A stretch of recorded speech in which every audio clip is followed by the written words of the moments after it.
Get ready, America, for this is the best of Destination Small Town, a Cluck TV production, featuring the shows that have taken Sweet Swine County by storm. The reality hit, The Real Housewives of Sweet Swine County, Sweet Swine's favorite music show, Backstage at the Commune, the tastefully done cooking segment, Cooking It Up with Betty, the always zany soap opera, As the Corn Grows, and of course, the wildly popular talk shows that share what's happening inside and outside Sweet Swine County. Which shows will you be seeing today? Stay tuned and find out right after the break. This program has been made possible by SweetSwineScoop.com, the online magazine that keeps Sweet Swine County citizens informed on what's happening. For if it happens in Sweet Swine County, it's news to us. This program is made possible in part by Swine Tales Publications, the proud publisher of Sweet Swine County maps and plat books, now publishing authors from throughout Sweet Swine County. Swine Tales Publication is now making plans for their next book tour, and they may be held in these small towns with the release of One Duck, One Ventriloquist, an autobiography by Lawyer Ed. Talented, driven, hungry for fortune and fame, the story of a man and his wooden duck against the world. The High Horse Herald says, "This guy quacks me up. What a character, and the lawyer's funny too." The New Pork Periodical says, "Best $2 I ever spent on a book." Each of these towns and their businesses are being considered to hold a book signing because of the information found on the best source about small towns of the Midwest. To learn about these towns and their businesses, visit DestinationSmallTown.com. Get ready, because just when you thought you'd gotten the cockleburs out of your overalls, they're now on TV. That's right, this is one weed you won't want to pull. The Cocklebur Morning Show, with hosts who deliver a mix of news, entertainment, and information about the communities throughout our story country. Now on this station and the web. Get ready, America, because you're about to see the best of Split Hoof tonight, Sweet Swine County's #1 late night show.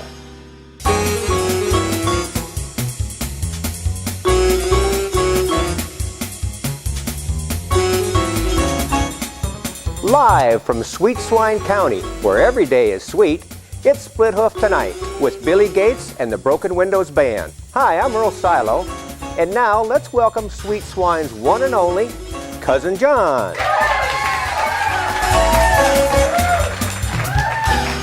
Thanks, folks. Hey, welcome to another great installment of Split Hoof Tonight. Earl, how you doing tonight? Doing good, Cousin John. Earl, didn't you go to a little college there? Why, yes I did. Did you go down to old Purdue University? That's the one. You know, they called me up the other day. They want me to come down there and teach a class to the kids and tell them all about economics. Since I'm so successful, they want me to tell them how economics really works. So let me try out my first lecture on you. Okay. Sit back and listen to old Professor Olson here. You know, things have been kind of tough nowadays, you know, the recession. You know, some people are having a tough time finding a job. Things are kind of slow around old Split Hoof here. You know, you got farmers are out in the field, so they're not coming to town spending money. You got guys out hunting. They're off hunting places. They're not coming around here. You got kids, got all the school activities, all that kind of stuff. Things have been kind of tight. Well, down at old Ma Brewster's boarding house the other day, this old fancy-dancy traveling salesman from over by Winona over there, he comes in and says, "Hey," he says, "I'd like to take a look at some of your rooms. Let me do this." And he pulls out a $100 bill, lays it on the counter. He says, "I'm going to run upstairs, take a look at the rooms. I'm going to need to stay in a room, and I might have some meetings and stuff. So I just kind of want to inspect your facilities. Let me borrow your master key." Okay. So Ma gives him the key. She's looking at that $100 bill just a drooling. She grabs it real quick. She runs over across the street over to Edie's over there, and she pays Chef Randy for her food bill. Well, Chef Randy's got the $100 bill in his hand. He goes, "Oh." He runs down to Martin's butcher shop. and pays the butcher for all the meat that he's cut up that he sold to everybody else and Ma Brewster. Well, Martin thinks to himself, boy, I got some money. I better take care of this. He runs over to Marvin Monroe, was over at Edie's there, sitting down eating. Says, Marvin, here's that $100 I owe you for your livestock. Marvin goes, well, that's great. He takes it, swallows down his coffee, busts right out the door and runs down to Clem Johnson's feed supply. Okay. Pays on his bill $100. Well, behind the counter, there's old Willie Odom. Well, Willie looks at that and goes, ooh, I got Bill I got to take care of. He goes out and finds old Jubilee. You know Jubilee. She's kind of the lady of the evening in Sweet Swine County. Things got kind of tough on old Jubilee. She has had to resort to taking credit. But Willie paid up to her.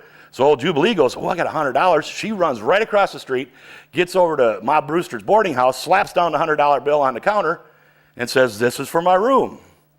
Ma Brewster thinks, looking at that, goes, hey, this is great. Now if this guy comes downstairs, he's not going to know any difference.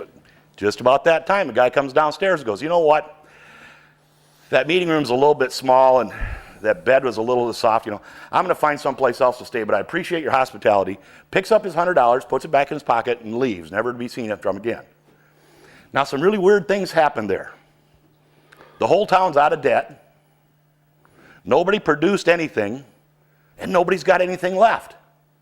And that, my students, is exactly how the federal government works. Okay, hey, anyway, folks, we got a great show tonight. Super guest, but before we bring them on, we're going to run and see what one of our residents is doing outside Sweet Swine County. We'll be right back. Get ready, because now you can watch a full of fun daytime talk show that shares the latest and greatest news about the people, places, and events found all over our story country. The Women of Sweet Swine County, hosted by 3 sassy ladies that tell small town stories with big town attitude. Now on this station and the web. Where'd all this stuff come from? Isn't that something? Where'd all that come from? I'm wondering, do you suppose that's part of our guest? I'll bet it is. Folks, you're in for a big treat tonight, let me tell you that. Coming to us now from Clay County down in Iowa, in Spencer, we have, along with us tonight, evidently somebody responsible for this stuff here, and it's gorgeous, let me tell you what. Please join me in welcoming Mr. Perry Polson.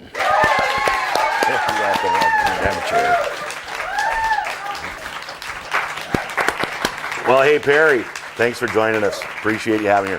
Folks, Perry Polson from Wildwood Turning in Spencer, Iowa. So, you know, tell us a little bit about what... Now, wait a second. Spencer. Do they have a fairgrounds down there, don't they? And Clay County Fair is the biggest county fair in the United States. Oh, that's where I had heard that. No, I'm just teasing with you. I know that.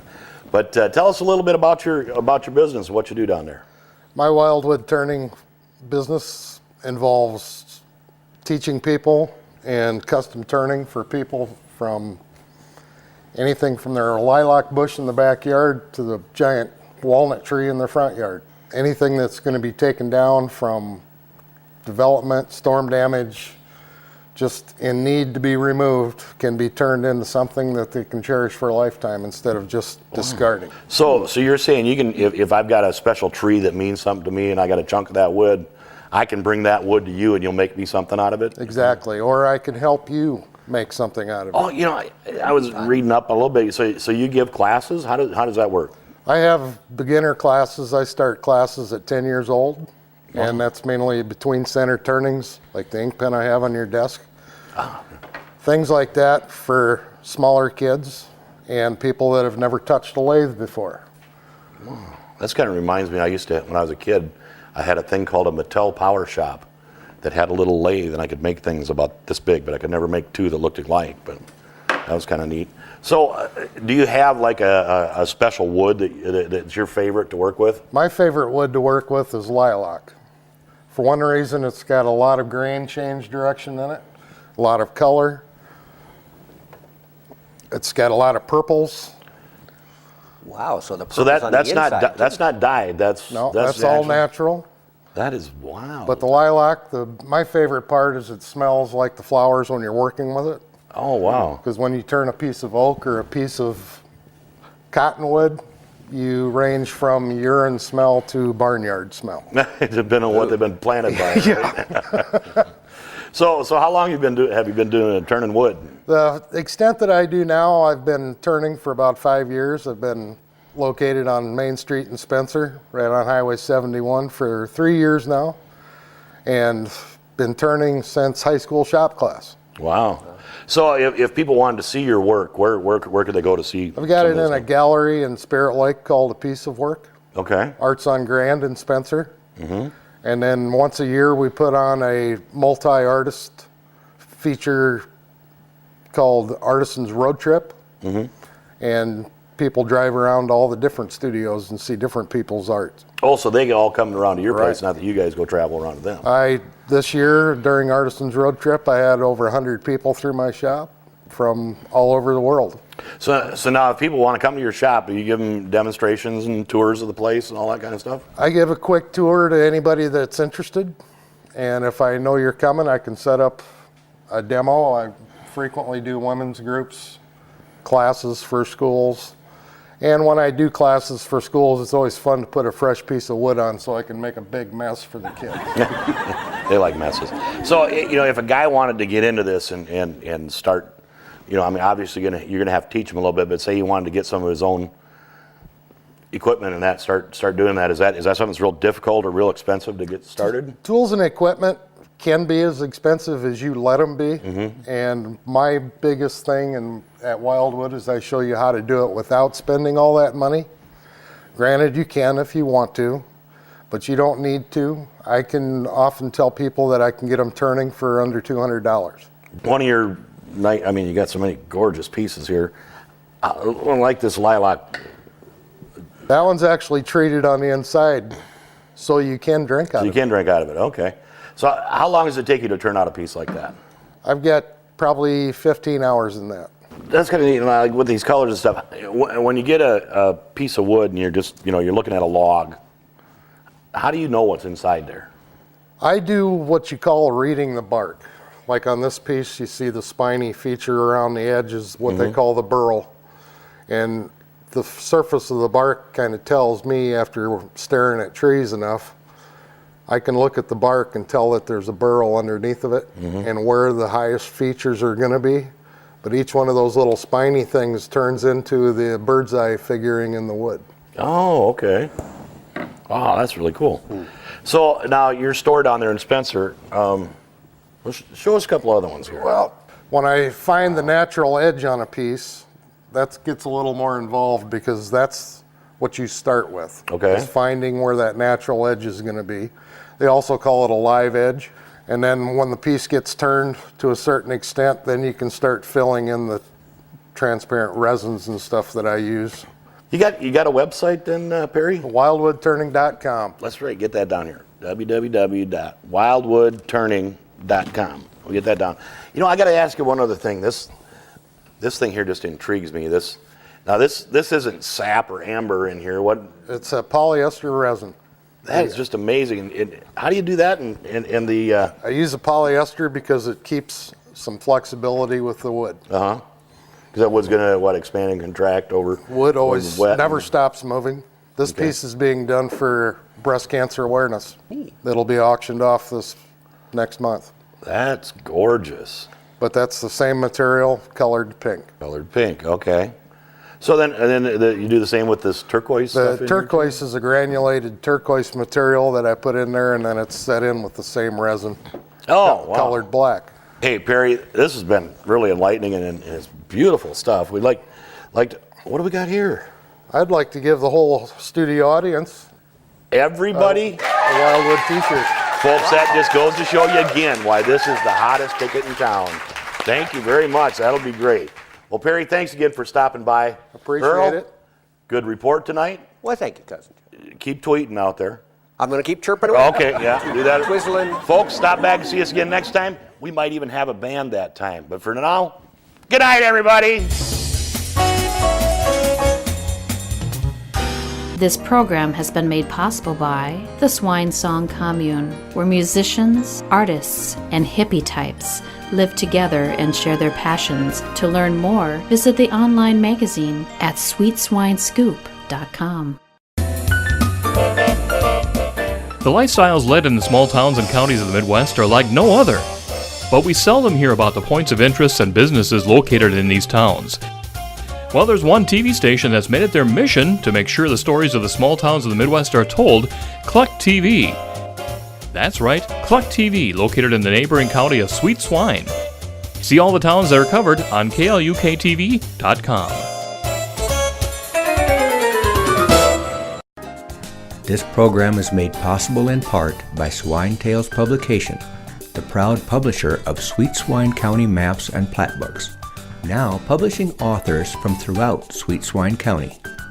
Swine Tale Publications is now making plans for their next book tour, and they may be held in these small towns with the release of It's You, Not Me, a guide to breaking up by Paris Ritchie.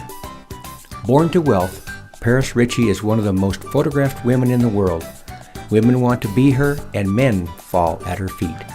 Although her love life is well documented in the tabloids, don't believe everything you read. Paris has had to kick more than a few lovers to the curb for what she calls shenanigans unbecoming of a Paris man.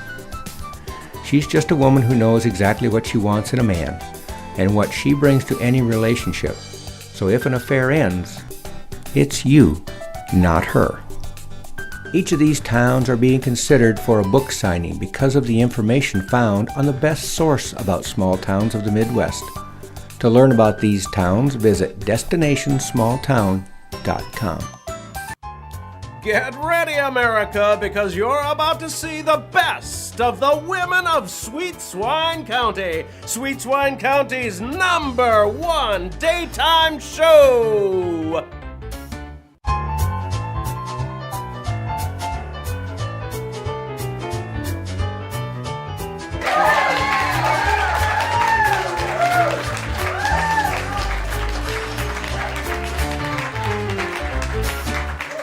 Hi everybody, and welcome to another exciting episode of the Women of Sweet Swine County, where we share what's happening inside and outside Sweet Swine County. And I am so excited today because I have a special guest. Her name is Sandy Crawford. Welcome, Sandy. Thank you, Prairie Ann. It's great to be here. How are you today? I'm great. And for those of you who don't know Sandy, she is the Regional Distribution Coordinator for Our Story Productions. Wow, Sandy, love the title. But what exactly do you do? Giddy up. Well, Prairie Ann, I decide what shows that are produced in Sweet Swine County get aired in our viewing area. Wow, so you watch all the shows that are produced by us? Really? I do. I watch your show, and I watch the Cocklebone Morning Show, and I watch Split Hoof Tonight. Oh, Sandy, dear, which one's your favorite? Well, You can be honest. I'd have to say we should get on with the show. Oh, come on. You don't really watch those other shows, do you? They're so boring. We should start the show now. Do you really think so? I think so. Okay, I guess it's a good idea. Let's get the show started, everybody. Ladies and gentlemen, from the county of Palo Alto, from West Bend, Iowa, we'd like to welcome Darcy Kramer. Yay, Darcy. Darcy, we are so excited to have you here today with us. Thanks for coming. Thanks for having me. So, what is the Grotto of the Redemption? Well, the Grotto of the Redemption is a shrine that was built by a Catholic priest, and it's a compilation of 9 different grottos, and we cover over a city block in size, so we're quite large. And each grotto has scenes from the life of Christ, and all of the grottos are made out of different rocks, minerals, and gemstones from all over the United States and around the world. We have the largest compilation of different rocks and minerals from all over the world in one place. So we're very fortunate. So when was the grotto built? When was it built in completion so that people could start touring it? Father Doberstein came to West Bend in 1898. He took that first few years to get the parish going, and they dredged a pond, and so it was 1912 before they started the grotto. but it was 80 years of building. So it was 1990 before the grotto was completed, 1992 in that range. Oh my gosh. My goodness. So when did, like if it was completed in 1990, obviously there was tours to the grotto before that. When was it originally open to the public? Well, Father Doberstein didn't give tours. He spent all of his time building. So the tours didn't start until Father Graving came. He came in 1946. But he spent his 8 years with Father Doberstein learning what he needed to do to complete the grotto. And then Father Doberstein passed away in 1954. So that's when Father Graving took over and he started doing the tours. So it sounds like when you're talking about the building that there weren't that many people involved, or were there a lot of people involved? Was it mostly Father that did all the building to begin with, or did he have help putting the Grotto of the Redemption together? He had very little help. He had one instrumental helper whose name was Matt Serency, and he was from West Bend. And so he was the instrumental helper with Father Doberstein. He would drive him around because Father Doberstein wouldn't drive. So he drove the wagon, he drove the truck, and they would collect rocks together, and he was by his side the whole time building. Every once in a while, if he had something really heavy he needed to lift, he'd go down to the bar and he'd ask the guys that were down there to come help him. But most of the time, it was just him doing the building. And I think when you hear that story, I mean, for myself, I've been there a couple times. When you see it, it's just amazing that one person could accomplish that kind of a task. It is very amazing. Yeah. It boggles my mind every day, and I get to see it every day. So, it's such a sight to see. So many different rocks and minerals. People will ask me, how many rocks are there? And I usually say, you start counting and let me know when you're done. Do you have big groups that come down to visit?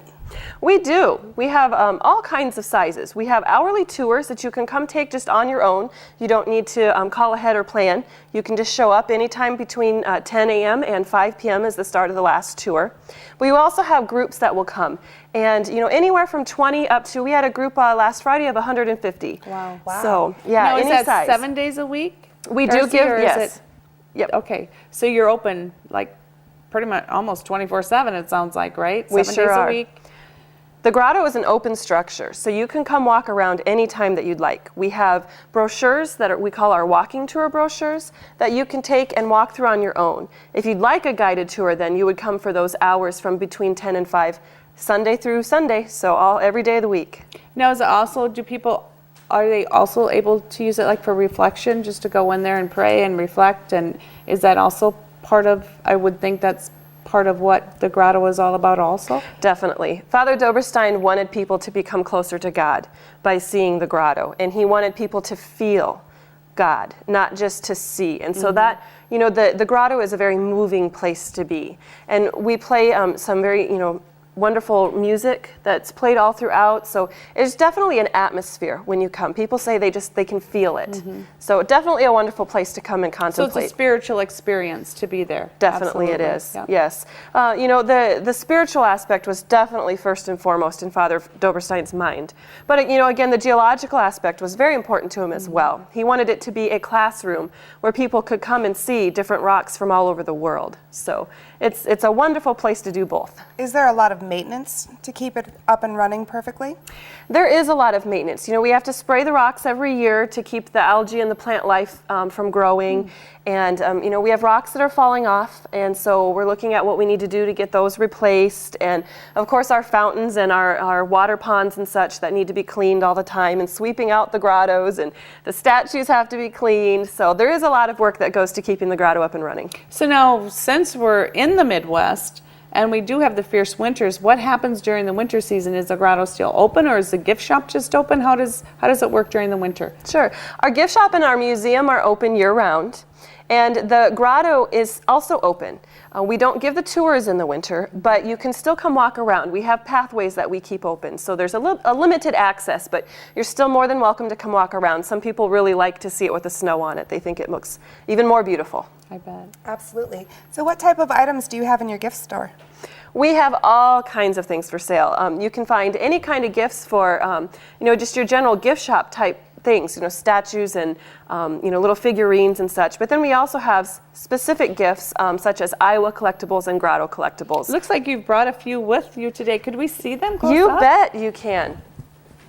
This would be our Christmas decoration for the grotto, and this was hand painted.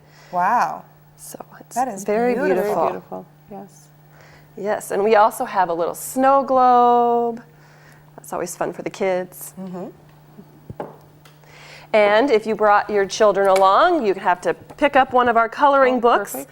All the pages in it were also drawn by a local artist, and so we put that together. Definitely. And if you want to learn more about the grotto, then you can pick up our pictorial that has lots of pictures and different information in it about the grotto. Can I see that? You sure can. Or The Grotto Father, which is a book all about Father Doberstein and some quirky stories about him when he was at West Bend. Awesome. And how long was he at West Bend?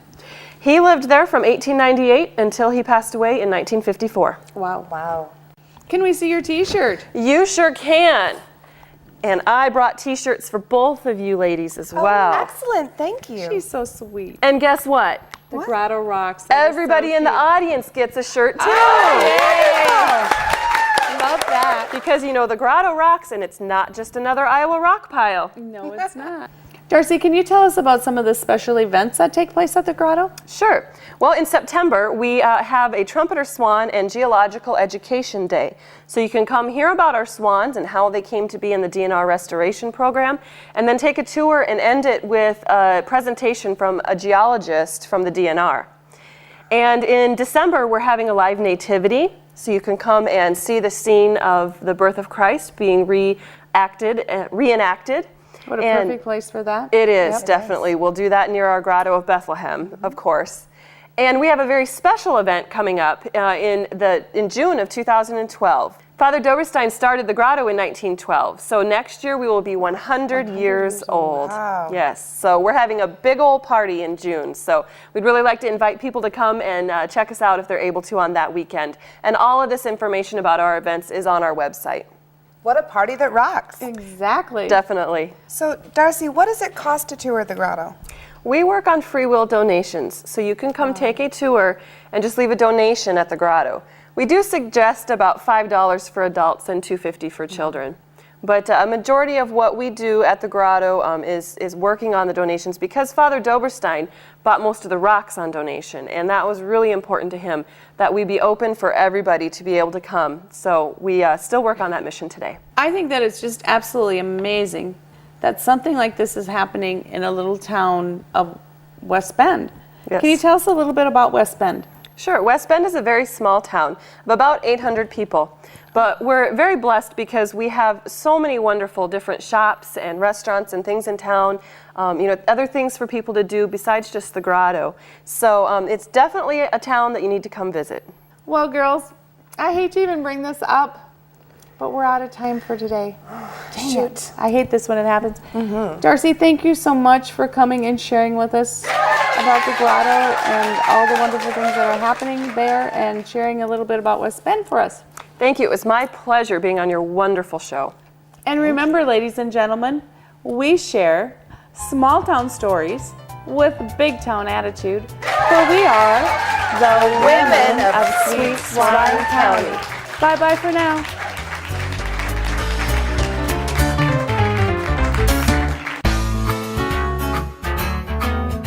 Get ready because our culinary expert and, dare we say, wine aficionado beyond belief, Betty Thompson, is preparing some tantalizing dishes for us on her show, Cooking It Up with Betty. In the midst of cooking, our dear old Betty does join her What's Cooking reporters traveling throughout our story country. Now, on this station and the web. Been made possible by Purdue University, Sweet Swine County's Institute of Higher Learning, with 3 classroom trailers that can accommodate up to 9 students each. To learn more, visit sweetswinescoop.com. Who are these people and what are they doing? Well, they're talk show hosts, tourists, celebrities, and reporters from your neighboring county of Sweet Swine. Yes, I said Sweet Swine County, and they're sharing what they've learned about the businesses and points of interest in the small towns of the Midwest. Learn all that they learned on DestinationSmallTown.com.